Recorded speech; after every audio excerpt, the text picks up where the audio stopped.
Students, welcome back to my YouTube channel learning academy 2.0।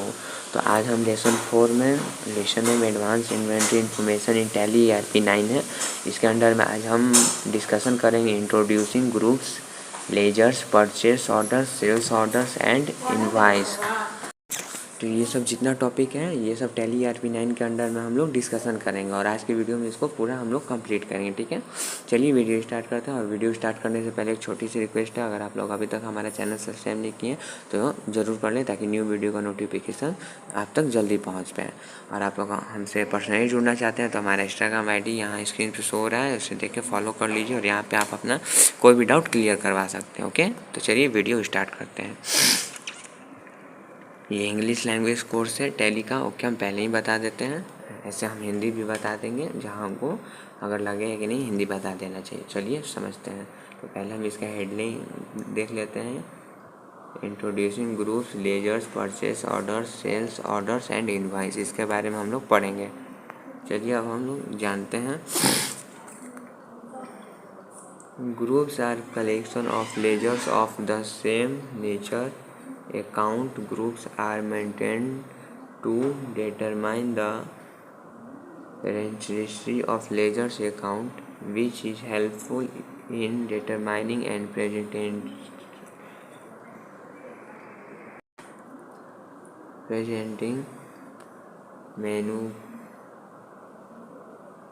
meaningful and complete reports. You can group the ledger accounts under the required groups at the time of creating the chart of accounts, or you can alter them and any templates have an overview different groups. चलिए इसका हिंदी हम समझ लेते हैं। Groups एक ही collection, मतलब एक ही प्राकृतिक का ये लेजर है, एक ही कलेक्शन का ये लेजर होता है। और ग्रुप्स अकाउंट के ग्रुप्स को हम लोग लेजर कहते हैं। ओके, यहाँ लिखा हुआ है account group are maintain to determine the ledger is ledger account. ठीक है, तो अकाउंट के ग्रुप को हम लोग लेजर खातों के पदानुक्रम को निर्धारित करने के लिए बनाए रखा जाता है, जो सार्थक और अनुपालन रिपोर्ट निर्धारित करते और प्रस्तुत करने में सहायक होता है। ठीक है, यहाँ लिखा हुआ है कंप्लेंट रिपोर्ट अकाउंट मतलब प्रस्तुत, मतलब डिटरमाइन और presentation meaning account complaint report. ठीक है, आप खातों को चार्ट बनाते समय, मतलब यहाँ लिखा हुआ है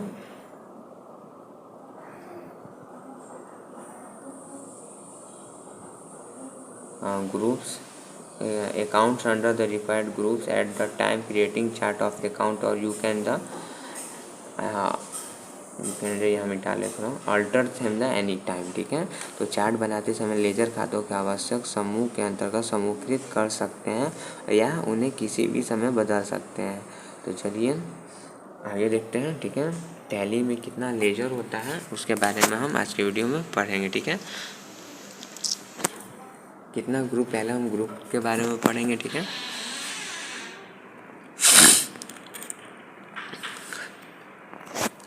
नॉन रेवेन्यू प्राइमरी ग्रुप्स, चलिए इसके बारे में भी जानते हैं। This records the capital and reserves of the company. The ledgers that belong to the capital accounts are share capital, partners capital account, proprietor capital account and so on.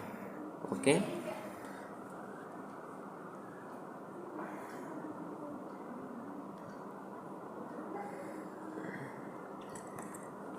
इसमें हम लोग कंपनी की पूंजी और रिजर्व का record रखते हैं। मतलब कंपनी में ये कैपिटल अकाउंट होगा, मतलब ये कैपिटल अकाउंट के अंडर में हम लोग पढ़ रहे हैं, यहाँ हम लिखना भूल गए हैं। ओके,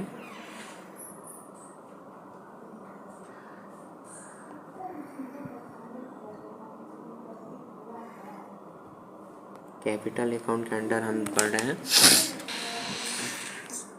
कैपिटल का मतलब होता है खुद का पूंजी। ओके, तो ये कंपनी में, कोई भी कंपनी में पूंजी को रिजर्व रखना, उसका लेन देन मतलब पूंजी का रिकॉर्ड रखना होता है, जिसमें पूंजी खातों से संबंधित वही खाते और शेयर पूंजी भागीदारों की पूंजी का खाता और मालिक की पूंजी, मतलब इसमें जितना पेमेंट आता है, पेमेंट होता है, कैपिटल होता है, सॉरी कैपिटल मतलब पूंजी, उसके खाते वही खाता और जितना शेयर पूंजी है, यहाँ लिखा हुआ है share capital, okay, partners capital, okay, और जो मेन बॉस रहते हैं उनका कैपिटल, ठीक है, तो सब आदि का हमें रिकॉर्ड रखना होता है, ठीक है। चलिए आगे देखते हैं।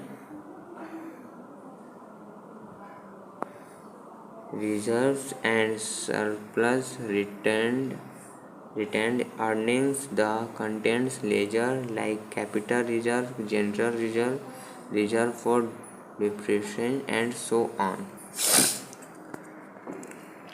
चलिए इसका हिंदी देखते हैं। रिजर्व एंड सप्लायर रिटर्न मतलब कि आरक्षित निधि और अधिशेष प्रतिधारित आय, अर्निंग्स आय, इसमें पूंजी आरक्षित निधि और सामान्य आरक्षित निधि का इसमें मूल्यह्रास, डिस्क्रिप्शन, मूल्यह्रास, आरक्षित निधि आदि जैसे खातों में इसमें शामिल होता है, ठीक है। चलिए अब ग्रुप्स के बारे में हम लोग समझते हैं। तो पहला आता है इसमें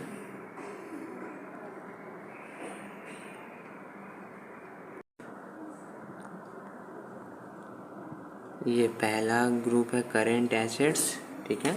हम जैसे जैसे बता रहे हैं आप लोग कॉपी पर नोट डाउन करते रहिए, उसके बाद आप लोग अच्छे से टैली में आप लोग वर्क कर पाएंगे। तो ये करेंट एसेट्स क्या है, तो करेंट एसेट्स एक ग्रुप है, ओके, ग्रुप है, लिख लीजिएगा। Current assets record the assets that do not belong either to the bank accounts और to the cash in hand sub groups, ठीक है। पहले तो हम बता दें करेंट एसेट्स ग्रुप है, ठीक है। तो चलिए इसके बारे में हम लोग जान लेते हैं। करेंट एसेट्स का हिंदी हो गया वर्तमान संपत्ति, ठीक है। और करेंट एसेट्स मतलब चालू परिसंपत्ति उन परिसंपत्तियों को रिकॉर्ड करती है जो कि बैंक के अकाउंट में मतलब कैश हम लोग कैश के समूह में संबंधित हम लोग जमा करते हैं, ठीक है। तो और अब चलिए हम इसके कुछ सब ग्रुप के बारे में भी जान लेते हैं, ठीक है। तो पहला हो गया इसका सब ग्रुप है, ये सब ग्रुप है, ओके।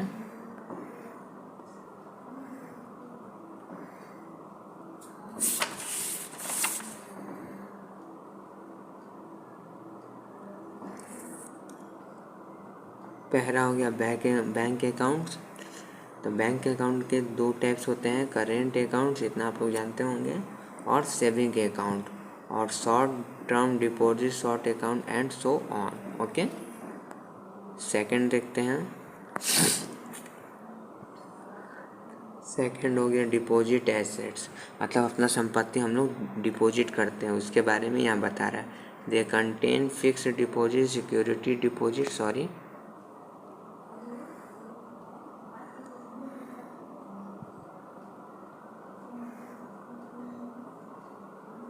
और any deposit made by the company, मतलब जो डिपॉजिट एसेट्स में इसका यूज़ है, जैसे हम लोग फिक्स डिपॉजिट करवाते हैं कंपनी में, कुछ अपना पर्सनली डिपॉजिट करवाते हैं या अपना सिक्योरिटी डिपॉजिट करवाते हैं, ठीक है, लाइफ के लिए या मतलब जिस चीज़ के लिए भी आपका, तो वो सब अगर ऐसा कोई भी एंट्री आता है तो ये सब फिक्स डिपॉजिट का अगर कोई आता है तो एंट्री, तो वो सब डिपॉजिट एसेट्स के अंदर जाएगा। फॉर एग्जांपल ले लें फिक्स डिपॉजिट या सिक्योरिटी डिपॉजिट, ठीक है। आगे बढ़ते रहेगा तो आपको अच्छे से समझ में आ जाएगा, ठीक है।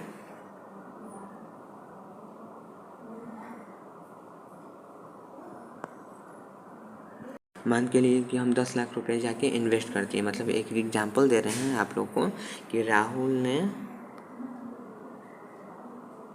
10 लाख रुपए फिक्स किया बैंक में जाके, ठीक है, HDFC बैंक से जाके तो वो उसका फिक्स है, तो इसके ग्रुप में जाएगा डिपॉजिट एसेट, मतलब फिक्स डिपॉजिट है इसका, ठीक है। तो उसके अंदर के ग्रुप में जाएगा डिपॉजिट एसेट्स, ठीक है, क्योंकि ये उसका संपत्ति है, ओके। अगर कोई डाउट हो रहा है तो आप लोग कमेंट करके पूछ सकते हैं, ठीक है। चलिए तीसरा देखते हैं, लोन एंड एडवांस एसेट्स, ठीक है। चलिए इसके बारे में भी जानते हैं। This records all loans given by the company and advance of and non trending nature. Examples समझते हैं। एडवांस अगेंस्ट सैलरीज और even the purchase fix assets. चलिए इसका हिंदी जानते हैं। लोन एंड एडवांस एसेट्स जो सब ग्रुप है, इसमें कंपनी द्वारा दिए गए सभी ऋण और गैर व्यापारिक प्राकृतिक अग्रिम, जैसे एग्जांपल में लोग समझते हैं कि वेतन के विरुद्ध जो इसमें अगेंस्ट जो सैलरी होती है, पेमेंट होता है, यहाँ तक कि अचल संपत्तियों की खरीद के लिए भी अग्रिम का रिकॉर्ड किया जाता है। ठीक है। जैसे फिक्स एसेट हो गया, कोई भी अगर हम लोग संपत्ति अपना फिक्स एसेट, फिक्स मतलब एक फिक्स हो गया और एसेट मतलब संपत्ति होता है अपने, वो भी फिक्स एसेट्स के लिए अगर हम लोग एंट्री करते हैं, मान के चलिए कि हम एडवांस सैलरी किसी को दे दिए, फॉर एग्जांपल समझा देते हैं, उसके अगेंस्ट हम एडवांस में सैलरी दे देते हैं किसी को। ठीक है। तो वो हमारा फिक्स हो गया, फिक्स एसेट्स हो गया कि हाँ उसको हम, तो ये हमारा जो ग्रुप जाएगा लोन एंड एडवांस एसेट्स के ग्रुप में जाएगा। ठीक है। हम आपको धीरे धीरे और भी सबके बारे में डीपली बताते जाएंगे। ओके। चलिए नेक्स्ट देखते हैं। चौथा हो गया स्टॉक इन हैंड। ये सब ग्रुप के बारे में जानते हैं। This group contents accounts like raw material, work in progress and finished goods. The balance control depends on whether you have the selected integrated account come inventory option while creating the company। ठीक है। चलिए इसका हिंदी देखते हैं। चलिए इसका हिंदी हम लोग समझते हैं। मतलब स्टॉक इन हैंड में मतलब इस ग्रुप में हम लोग जैसे कोई भी रॉ मटेरियल हो गया, मतलब कच्चा माल हो गया, या कार्य प्रगति जैसे मॉल हो गया, मॉल शॉपिंग मॉल हो गया, या मूवी थिएटर्स हो गया, ऐसे इसमें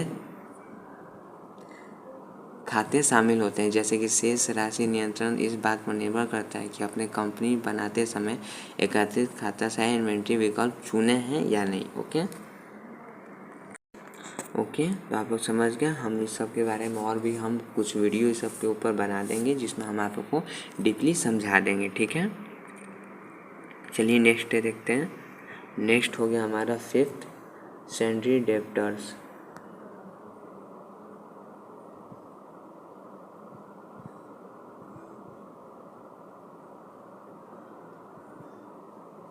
Sundry debtors. The sundry debtors is the person who bought goods or received service from us.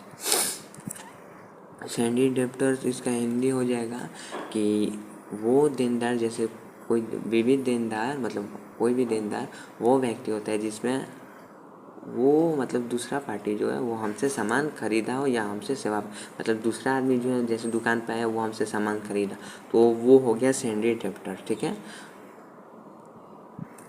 Okay, समझ गए। सैंडी डेप्टर्स किसको कहते हैं, मतलब जो आदमी हमसे अपना सेवा ले। ओके। चलिए नेक्स्ट देखते हैं इंड नाउ। ठीक है। तो आज का स्लाइड्स यहीं ख़त्म होता है। अगर कोई डाउट हुआ हो तो आप यूट्यूब चैनल पे कमेंट करके पूछ सकते हैं या हमारे इंस्टाग्राम आईडी पे कमेंट करके पूछ सकते हैं। ठीक है। तो आज के वीडियो में बस इतना ही। मिलते हैं नेक्स्ट वीडियो में आगे का टॉपिक लेके।